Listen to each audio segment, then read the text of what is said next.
उमापतये नमः। हर हर महादेव। श्री शिवाय नमस्तुभ्यम। आप सभी पर महादेव का आशीर्वाद सदैव बना रहे और आप सभी को सावन शिवरात्रि की ढेर सारी शुभकामनाएं। जब हिमगिरी की शीतल गुफाओं में काल की सीमाओं से परे एक गहन मौन छाया था, तब आदि योगी भगवान शिव ने देवी पार्वती को वो अमर कथा सुनाई जिसे सुनने मात्र से मनुष्य मृत्यु के भय से मुक्त हो जाता है। यह कथा कोई साधारण कथा नहीं, बल्कि स्वयं महादेव के अधरों से निकली परम रहस्यमयी कथा है, जिसमें छिपा है सृष्टि का रहस्य, योग का मूल और मोक्ष का मार्ग। सावन शिवरात्रि के इस शुभ अवसर पर जब ब्रह्मांड में शिव तत्व गूंज रहा है, तब हर भक्त को यह अमर कथा अवश्य सुननी चाहिए, क्योंकि यही वह ज्ञान जो कालजयी है, जो कि मुक्तिदाता है, जो स्वयं शिव है।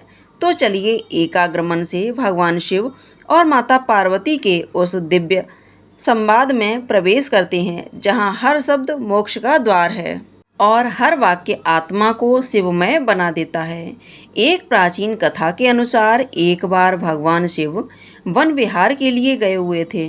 तभी देवर्षि नारद कैलाश पर्वत पर पहुँचे और माता पार्वती को प्रणाम करते हुए कहने लगे, नारायण नारायण, हे माते, भगवान भोलेनाथ कहीं दिखाई नहीं दे रहे।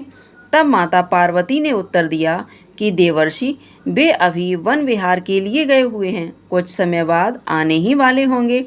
तब देवर्षि नारद ने माता पार्वती से कहा, माता, अगर आपकी आज्ञा हो तो आपसे मैं एक विनती करना चाहता हूँ। माता पार्वती ने कहा, कहो नारद, क्या कहना चाहते हो?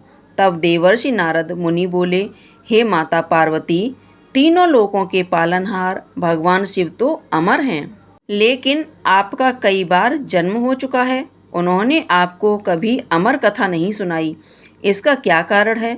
और भोलेनाथ तो अमर कथा जानते हैं, और जो अमर कथा सुन लेता है वह जन्म मरण के चक्कर से मुक्त हो जाता है और 88 लाख योनियों के चक्कर में भी नहीं आता। अगर आप चाहें तो भोलेनाथ से कथा सुन सकती हैं। इतना कहते हुए नारद मुनि आज्ञा लेकर कैलाश पर्वत से वापस चले गए। इधर माँ पार्वती व्याकुल होकर भगवान शंकर की प्रतीक्षा करने लगी। जब भगवान भोलेनाथ बिहार से वापस लौटकर आए तो देवी पार्वती ने भगवान शंकर से कहा, हे स्वामी, आप तो सृष्टि के दाता हो, जगत के भाग्य विधाता हो, और आपकी अर्धांगिनी अत्यंत कष्ट से व्याकुल हो रही है। तब भगवान भोले शंकर ने माता पार्वती से उनके कष्ट का कारण पूछा। तब माता पार्वती ने कहा, हे प्रभु, आप तो जन्म मरण से मुक्त हो और मुझे संसार में कई बार जन्म लेना पड़ता है। इस बंधन को दूर करने के लिए आप मुझे अमर कथा सुनाने की कृपा करें, नहीं तो मैं अभी आपके चरणों में प्राण त्याग दूंगी। भगवान शिव ने देवी पार्वती की हठ देख ली तो कहने लगे, देवी, इस संसार सागर को पार करने का रास्ता अत्यंत कठिन है। इसमें बहुत से लोग सत्कर्मों को भूलकर 5 विषयों का शिकार बन जाते हैं, कुकर्मों में फंसकर अपने कर्मों का फल भोगते हैं और बार बार जन्म मरण के 84 लाख योनियों के चक्कर में फंसे रहते हैं। उन पर भगवान कभी प्रसन्न नहीं होते, जब तक कि जो जीव को अपनी आत्मा से भगवान शिव और सत्य धर्म के प्रचार का ज्ञान ना हो, तो वह सफलता प्राप्त नहीं कर सकता। तो मैं शक्ति, भक्ति, सत्य धर्म के पूर्ण ब्रह्म ज्ञान के द्वारा ही अमर हूँ। जन्म मरण से मैं भी मुक्त हूँ। देवी, अगर आपके मन में भी यही आशा है तो फिर व्यास गुफा में बैठकर मैं तुम्हें वह अमर कथा सुनाऊंगा। और फिर उसी समय भगवान शिव देवी पार्वती को लेकर व्यास गुफा में पहुंच गए। जब भगवान शिव ने गुफा में आसन लगाया तो उन्होंने अपनी शक्ति द्वारा कालाग्नि रुद्र नाम का एक गढ़ प्रकट किया और उसे आज्ञा दी कि गुफा के आसपास ऐसी अग्नि प्रकट करो कि जिससे सभी जीवधारी यहाँ से दूर चले जाएं। भगवान शिव की ऐसी आज्ञा पाकर रुद्र ने ऐसा ही किया। जिस स्थान पर भगवान शिव का आसन था, उसके पास में ही एक सुक अर्थात तोते का घोंसला था। उस घोंसले में एक अंडा पड़ा हुआ था। उस अंडे पर किसी की भी नज़र नहीं पड़ी और ना ही रुद्र अग्नि उसे जला पाई, क्योंकि वह जीवधारी तो अभी उत्पन्न ही नहीं हुआ था। परंतु इसके अलावा सब जीवधारी या तो मृत्यु को प्राप्त हो गए या फिर वहाँ से दूर चले गए। इसके पश्चात भगवान शिव नेत्र बंद करके एकाग्रचित होकर देवी पार्वती को अमर कथा सुनाने लगे। अमर कथा की शक्ति के द्वारा उस अंडे से एक जीव प्रकट हो गया और इधर अमर कथा सुनते सुनते देवी पार्वती को निंद्रा आ गई। तब देवी पार्वती के स्थान पर वह शुक्र पक्षी अमर कथा सुनकर हुंकार भरने लगा। अमर कथा जब संपूर्ण हुई तब भगवान शिव ने नेत्र खोले और देवी पार्वती जी से पूछा, क्या आपने अब अमर कथा सुन ली? क्या अब भी आपके मन में कोई शंका है? तब देवी पार्वती ने हाथ जोड़कर क्षमा मांगते हुए भगवान शिव से कहा, हे प्रभु, मुझे क्षमा कीजिए, मैंने अमर कथा पूरी नहीं सुनी। तब भोलेनाथ ने पूछा, तो फिर हुंकारा कौन दे रहा था? देवी पार्वती जी ने कहा, मुझे नहीं पता। तब भगवान शिव ने इधर उधर देखा तो उन्हें सुकी नजर आया, जो कि प्रभु को देखते ही उड़ गया। तब भगवान शिव उस पक्षी को मारने पीछे दौड़े। वह सुख पक्षी उड़ता तीनों लोकों में गया, परंतु उसे कहीं भी जगह नहीं मिली।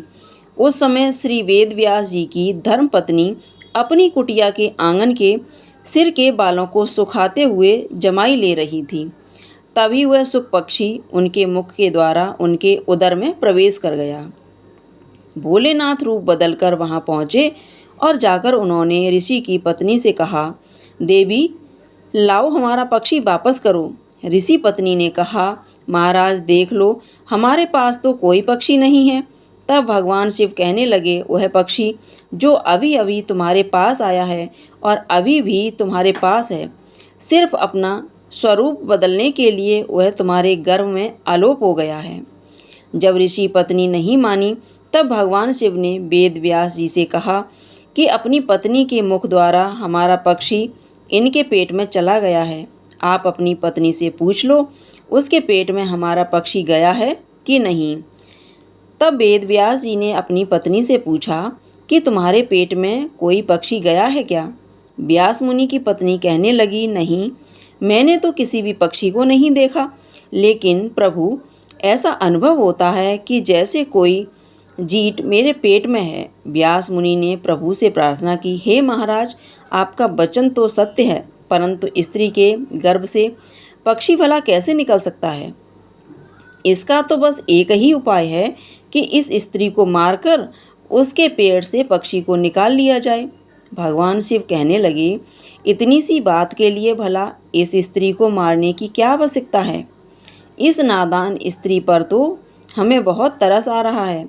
हमें तो उस शैतान पक्षी पर क्रोध आ रहा है जो अपना स्वरूप बदलने के लिए इस बेचारी स्त्री के गर्भ में आलोप हो गया। जब वह बाहर आएगा तब हम उसे मार देंगे। व्यास मुनि कहने लगे, हे महाराज, इसका क्या उपाय है? आपकी जो इच्छा है वह आप कर सकते हैं। यह शब्द सुनकर सुपक्षी शंकर जी के भय से माता के गर्भ से बाहर नहीं आया।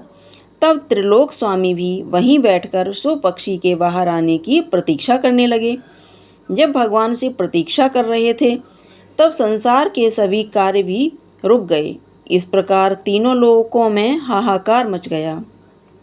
अब देवी देवता विदर विमर्श करने लगे कि भगवान शंकर को कैसे वापस लाया जाए।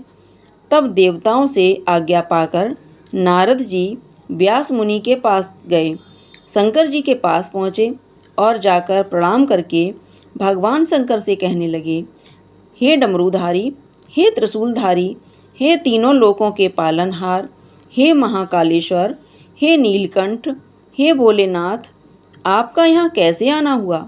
तब शंकर जी कहने लगे, नारद जी, यह समस्या आपकी ही पैदा की हुई है और आप मुझसे ही पूछ रहे हैं। सो पक्षी व्यास मुनि की पत्नी के गर्भ में आलोप हो गया है। जब वह बाहर आएगा तब मैं उसे मारकर ही वापस आऊँगा।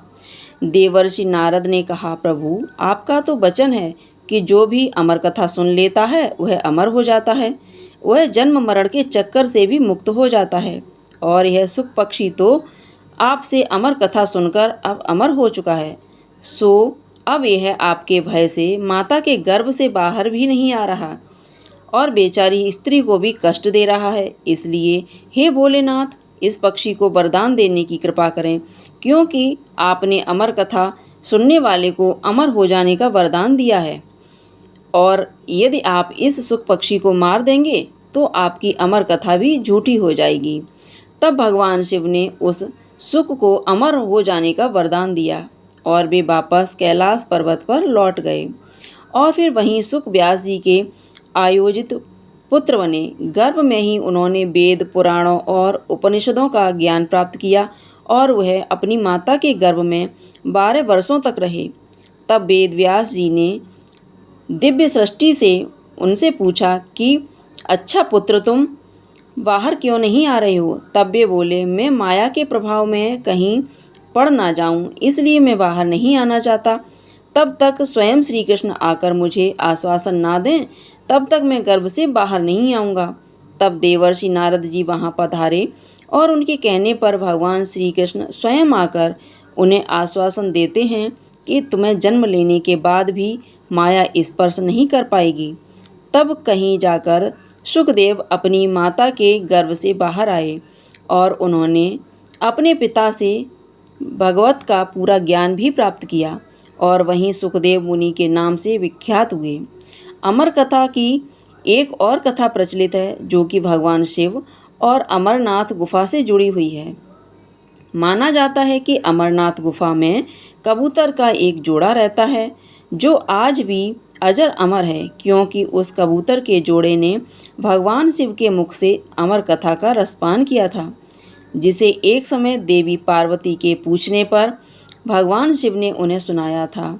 तो आइए अब सुनते हैं भगवान शिव और देवी पार्वती के बीच संवाद की यह अमर कथा। अमरनाथ गुफा से जुड़ी एक पौराणिक मान्यता है कि भगवान शिव ने देवी पार्वती को इस गुफा में एक ऐसी कथा सुनाई थी जिसमें अमरनाथ की यात्रा और उसके मार्ग में आने जाने वाले अनेक स्थलों का वर्णन था। यह कथा कालांतर में अमर कथा नाम से विख्यात हुई। कहा जाता है कि एक बार देवी पार्वती ने महादेव से पूछा कि प्रभु, ऐसा क्यों है कि आप अजर अमर हैं और आपकी गर्दन में पड़ी नरमुंड की माला का रहस्य क्या है? इस पर महादेव ने देवी पार्वती के प्रश्न का उत्तर देना उस समय उचित नहीं समझा, इसलिए उन्होंने उस बात को टालने की कोशिश की। लेकिन देवी पार्वती की लगातार जिद के कारण इस रहस्य को बताना भोलेनाथ ने स्वीकार किया। कहते हैं इस रहस्य को बताने के लिए भगवान शिव को एकांत जगह की आवश्यकता थी, जिसकी खोज करते करते वे देवी पार्वती को लेकर आगे बढ़ते चले गए। गुप्त स्थान की तलाश में महादेव ने पहले अपने वाहन नंदी को सबसे पहले छोड़ा। नंदी जिस जगह पर छूटा उसे ही पहलगाम कहा जाने लगा, जहाँ से अमरनाथ यात्रा शुरू होती है। वहाँ से कुछ आगे जाने पर शिवजी ने अपने माथे से चंद्रमा को अलग कर दिया। जिस जगह पर उन्होंने चंद्रमा को छोड़ा वह जगह चंदनवाड़ी कहलाती है। इसके बाद भगवान शिव ने गंगा जी को पंचतरणी में और गले के सांपों को शेषनाग पर छोड़ दिया, जिस कारण इस पड़ाव का नाम शेषनाग पड़ गया। अमरनाथ यात्रा का अगला पड़ाव गणेश टॉप है।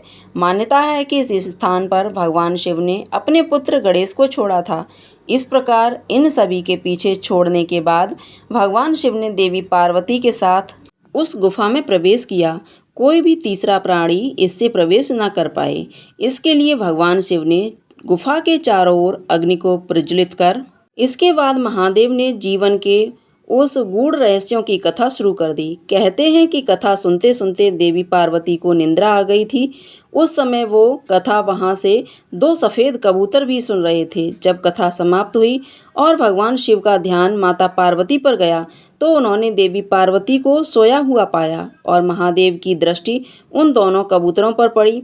दरअसल वे दोनों कबूतर उससे पहले वहाँ पर उपस्थित एक घोंसले में पड़े हुए थे, जो कि अंडे के रूप में थे। इसी बीच में अंडे फूटे और उसमें से 2 नन्हे नन्हे कबूतर निकल आए और उन्हीं कबूतरों ने भगवान शिव के द्वारा सुनाई गई कथा का श्रवण कर लिया था और जब कथा के बीच में देवी पार्वती सो गई थीं, तब उनकी जगह पर वे दोनों कबूतर ही हुंकारा भर रहे थे। यह बात जानकर महादेव को उन पर बड़ा क्रोध आया।